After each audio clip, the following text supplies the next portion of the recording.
All right, here is a video on section 3.5, which is complex zeros and the fundamental theorem of algebra. So in section 3.4, so yesterday, we talked about finding zeros, but we focused on just real zeros. Today we're going to add complex zeros. So if you recall, complex zeros are imaginary. And the fundamental theorem of algebra is actually quite simple, although when you read the theorem, it doesn't seem simple.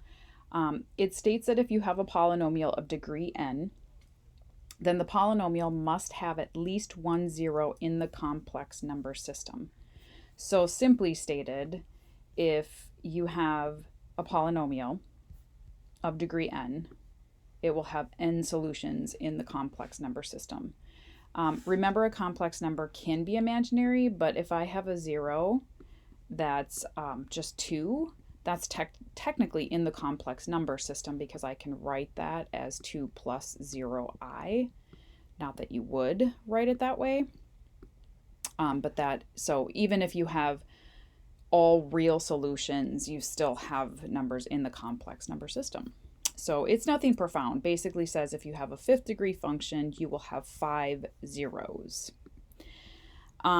You will run into multiplicity again today, so I just want to make sure if you're looking at this quadratic here, for example, you know because it's quadratic that you're going to have 2 zeros. This one also, if you factor, it factors down to x plus 2 and x plus 2. So because that's a repeated factor of x plus 2 quantity squared, you know that that's going to have multiplicity and it's going to repeat itself twice. Same thing with this one, and I won't go into great detail, but you know because it's a cubic function that you're going to have 3 zeros.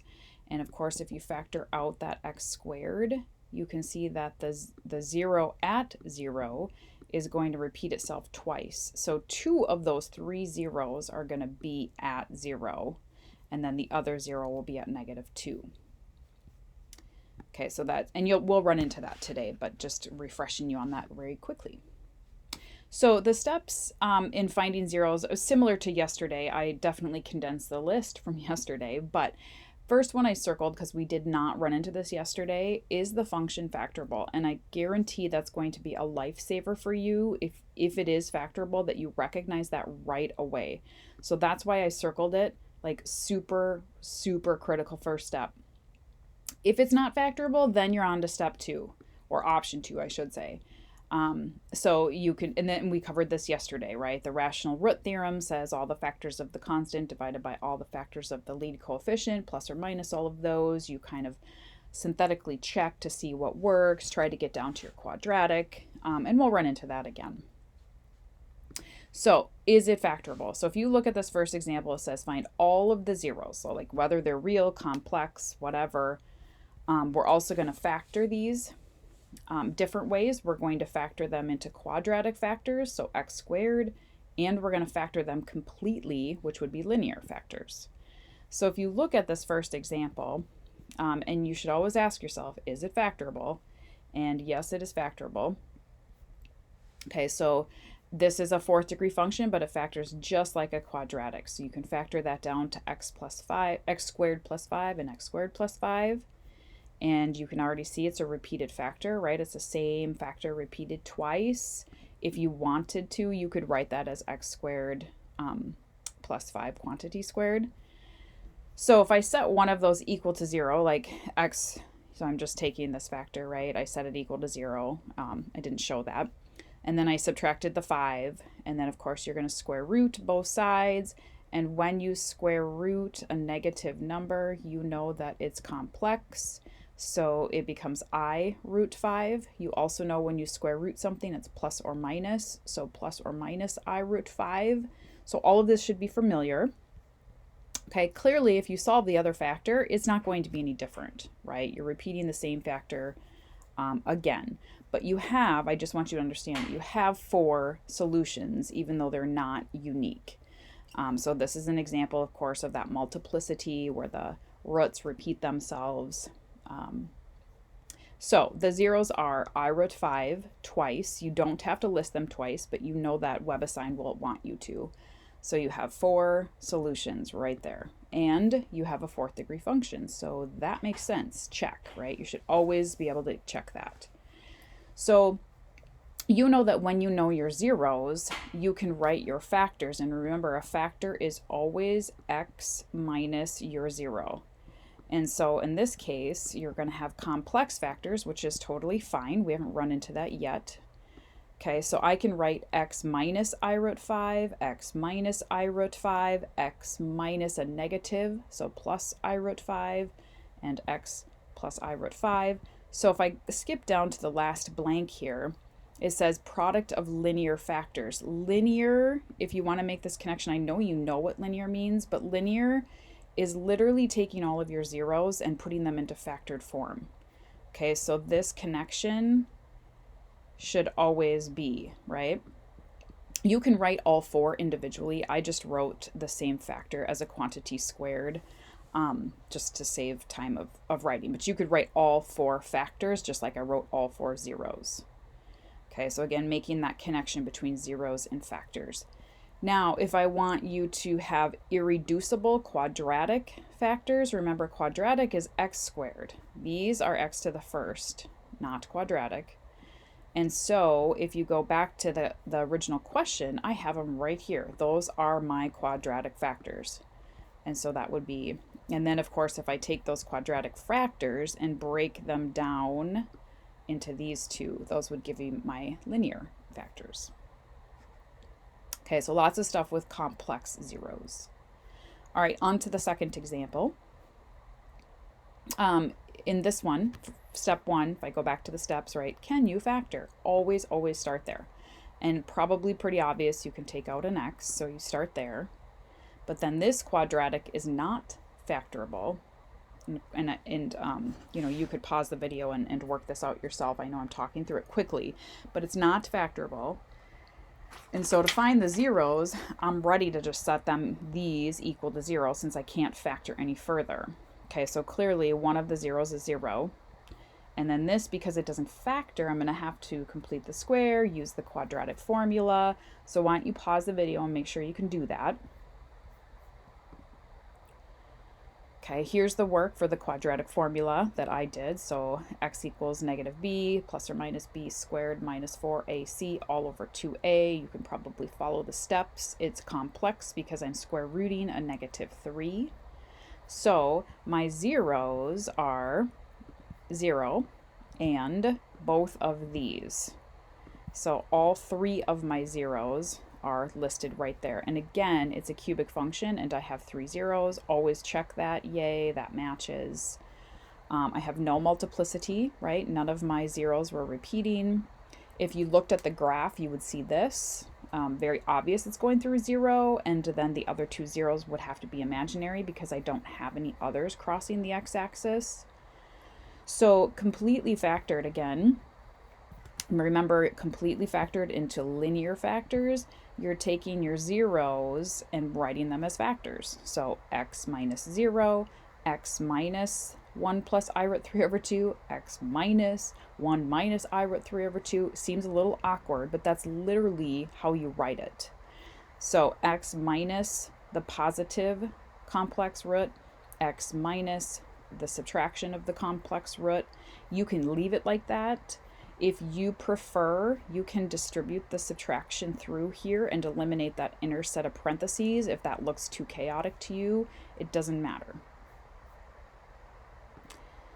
All right, on to example 4. We'll get into a bigger, higher degree, right? So 5th degree function, stop and ask yourself, how many zeros will I have? Well, I better have 5 of them when I get down here. Okay, so cannot factor anything out. I can't factor that because I don't know how to factor with 6 terms, right? Or we haven't talked about that. And so now you're to yesterday's strategy of finding all the roots of, or all the factors of 78 divided by all the factors of 1. Ugh, that sounds terrible, right? I mean, there's quite a few factors of 78 and it's a large number and that's a lot of values to test synthetically. So I personally would pick up my calculator and I would graph this 5th degree function. Okay, from my calculator, I can see, and of course I could verify this, but it appears to be crossing at positive 3, and -1 and -2. So, okay, I have 3 real zeros, but I'm supposed to have 5. So what does that tell you about the other 2? They must be imaginary. So I have no choice but to synthetically work my way down until I get down to that quadratic like we did yesterday, so that I can find those imaginary zeros.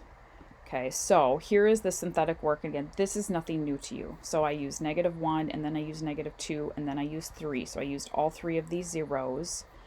Okay, and I just kept banking off. Don't go back up to that 5th degree, right? So when you do this, you know this was your 5th degree. And then when you do synthetic, you know now this is down to 4th degree. And then you do synthetic again, and you know this is down to 3rd degree, right? And so finally you're down to this right here would be your quadratic. So that would be x squared minus 4x plus 13. And I know they're imaginary, so I'm not even going to try to factor this. So again, maybe pause the video, make sure you can do the synthetic. Can you do the quadratic formula with this quadratic? Okay, so there's the quadratic formula. So I used, again, this quadratic, dump it in there. Square root of -36 is just 6i. And then make sure you divide both pieces by 2 to get 2 plus and minus 3i. So my zeros are -2, -1, and 3. Those are my 3 real, and then I have my 2 imaginary. None of them repeat, so again, I have no multiplicity on this one.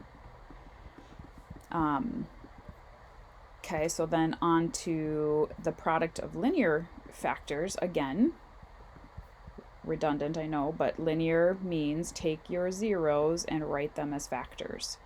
So x minus a -1, x minus a -2, x minus 3, x minus this quantity, and x minus this quantity. So your final linear factors would look like this. So just like the last question.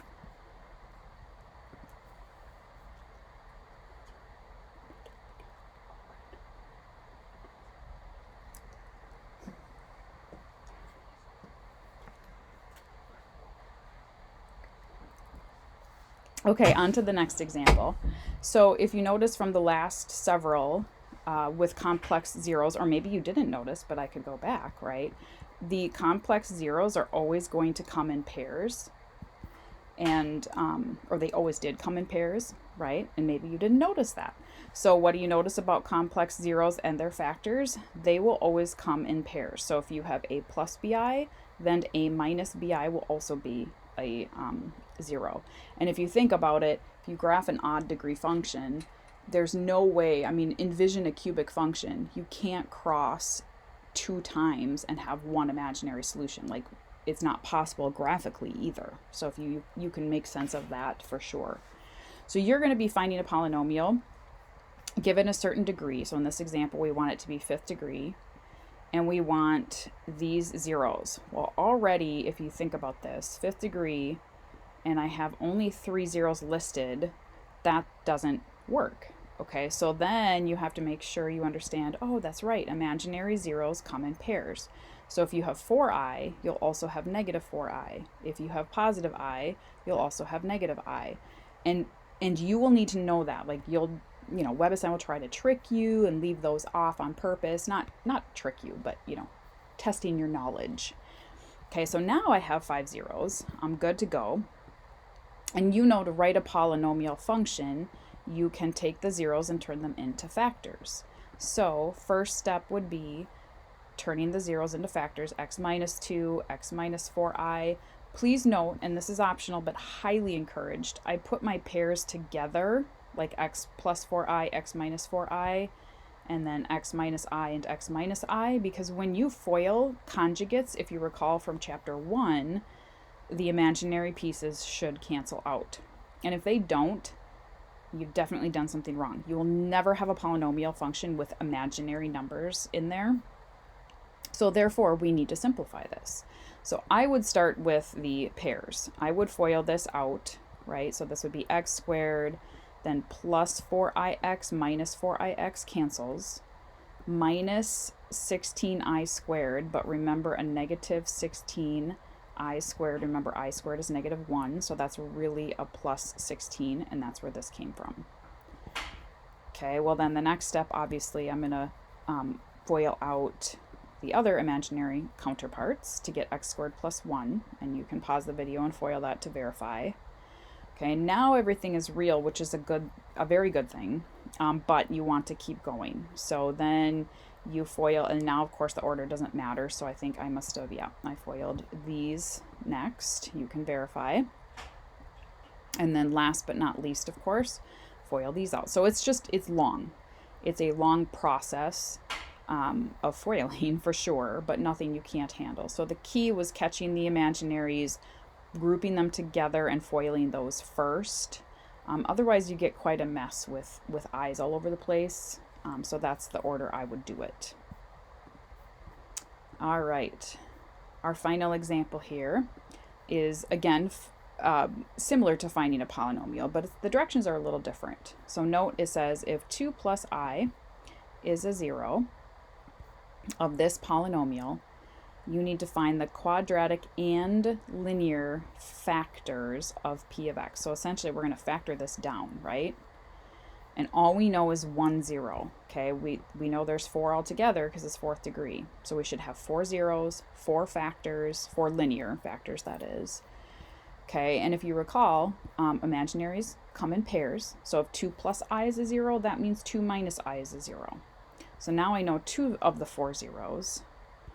And you could definitely graph this on your calculator to see if the other 2 happen to be real. That would be fantastic. Either way, I want a quadratic factor. Well, if I know these 2 are zeros, if I set them up as factors and FOIL them out, that should give me a quadratic factor, right? Because 2 zeros multiplied would be quadratic. So when you set these up as factors, so I did x minus 2 plus I and x minus 2 minus I, okay, then and there are different ways you could FOIL this as is. I would distribute the subtraction through. So if you notice the next step, that's all I did. I just distributed this subtraction through this subtraction through to get x minus 2 minus I, x minus 2 plus I. Now the tricky part, so let me stop here. You can FOIL these, okay? So if you do not understand the next couple steps, FOIL this and you're going to get to the same spot as me. So I'm going to mark this with a dot and I'll come back to that. But really cool shortcut, instead of FOILing, or kind of, I mean, you're still gonna have to FOIL, but I grouped my x minus 2's together. You see they both have an x minus 2, and I put them in parentheses. Okay, because now if I FOIL this, I'm really just taking x minus 2 times itself, then x minus 2 times positive I, x minus 2 times negative I is going to cancel out. So I'm not even going to deal with that. And then I have a negative I squared. So simplistically, I just have x minus 2 quantity squared minus an I squared. And then I can FOIL this, x minus 2 times x minus 2. And then minus I squared is really plus 1. And that quadratic then is x squared minus 4x plus 5. Okay, now if I go back up to the dot step here, if you just FOIL both of these out, you should get down to here as well, if you prefer. Okay, so if you don't quite understand this step here, that's not a huge deal, but kind of cool if you understand it. So I know one of my quadratic factors is right here, x squared minus 4x plus 5. Okay, and I could go back to my 4th degree function. I didn't do this entirely, but I could do long division. Now that I know this one, I could divide it into my 4th degree function, and I would get the other quadratic factor. Okay, so then I know my quadratic factors are this quadratic and the one that I did through long division, right? And if I FOIL those out, I'd get my 4th degree function back again. Or, like I said before, graph it. That would be probably easier. I can see it's crossing at -1 and +4. Well, because I know it's crossing at -1 and +4, I could set those two factors up and FOIL them out to get that second quadratic right here, the x squared minus 3x minus 4. So therefore, my linear factors, well, one is going to be x plus 1, one will be x minus 4, and then if I go back up here, these are my other two linear factors with the complex zeros. So all four of my linear factors stem from these two quadratics, and oftentimes those linear factors are kind of, up in your starting work anyway. So they get pretty intense today with the complex zeros. So take your time. Lots of room for errors, right? Because there's so many steps involved. And most importantly, enjoy.